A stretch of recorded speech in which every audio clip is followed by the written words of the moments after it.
ಬಂಬಟಾಗಿದೆ ರೀ ಪಿಕ್ಚರ್. ಎಲ್ಲ ರೀತಿಯಲ್ಲೂ ಚೆನ್ನಾಗಿದೆ. ಫಸ್ಟ್ ಆಫ್ ಆಲ್ ಕಥೆನೇ ಎಕ್ಸ್ಟ್ರಾರ್ಡನರಿ, ಜೊತೆಗೆ lovely screenplay. Tarun direction ಅಂತೂ ಸೂಪರ್ಬ್. ಈ ತರ ಒಬ್ಬ ಸ್ಟಾರ್ನ ಯಾವ ತರ ಮೌಂಟ್ ಮಾಡಬೇಕು ಅಂತ ತರುಣ್ ಅದ್ಭುತ ಮಾಡಿದ್ದಾರೆ. ಡೈಲಾಗ್ಸ್ ಮಾಸ್ತಿ, ಈ ವರ್ಷದ ಬೆಸ್ಟ್ ಡೈಲಾಗ್ಸ್ ಅಷ್ಟು ಚೆನ್ನಾಗಿದೆ.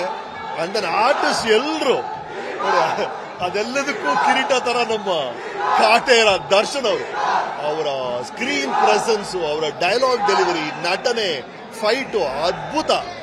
ರಾಕ್ ಲೈನ್ ಅವ್ರ ಜೊತೆ ಆ ಫಸ್ಟ್ ಫಿಲ್ಮ್ ಮಾಲಾಶ್ರೀ ನಾನು ಬೆಳ್ಳಿ ಮೋಡಗಳು ಮಾಡಿದ್ವಿ.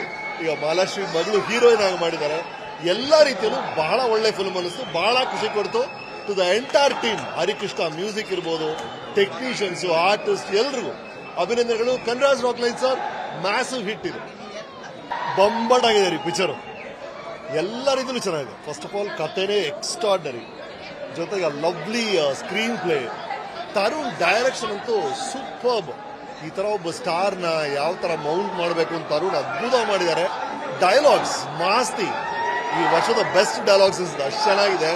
ಅಂಡ್ ದೆನ್ ಆರ್ಟಿಸ್ಟ್ ಎಲ್ಲರೂ ಅದೆಲ್ಲದಕ್ಕೂ ಕಿರೀಟ ತರ ನಮ್ಮ ಕಾಟೇರ ದರ್ಶನ್ ಅವರು, ಅವರ ಸ್ಕ್ರೀನ್ ಪ್ರೆಸೆನ್ಸ್, ಅವರ ಡೈಲಾಗ್ ಡೆಲಿವರಿ, ನಟನೆ, ಫೈಟು ಅದ್ಭುತ. ರಾಕ್ ಲೈನ್ ಅವ್ರ ಜೊತೆ ಆ ಫಸ್ಟ್ ಫಿಲ್ಮ್ ಮಾಲಾಶ್ರೀ ನಾನು ಬೆಳ್ಳಿ ಮೋಡಗಳು ಮಾಡಿದ್ವಿ. ಈಗ ಮಾಲಾಶ್ರೀ ಮಗಳು ಹೀರೋಯಿನ್ ಆಗಿ ಮಾಡಿದ್ದಾರೆ. ಎಲ್ಲಾ ರೀತಿಯಲ್ಲೂ ಬಹಳ ಒಳ್ಳೆ ಫಿಲ್ಮ್ ಅನಿಸ್ತು, ಬಹಳ ಖುಷಿ ಕೊಡ್ತು. To the entire team, Harikrishna music ಇರ್ಬೋದು, ಟೆಕ್ನಿಷಿಯನ್ಸ್, ಆರ್ಟಿಸ್ಟ್ ಎಲ್ರಿಗೂ ಅಭಿನಂದನೆಗಳು. Congrats Rockline sir, massive hit ಇದು.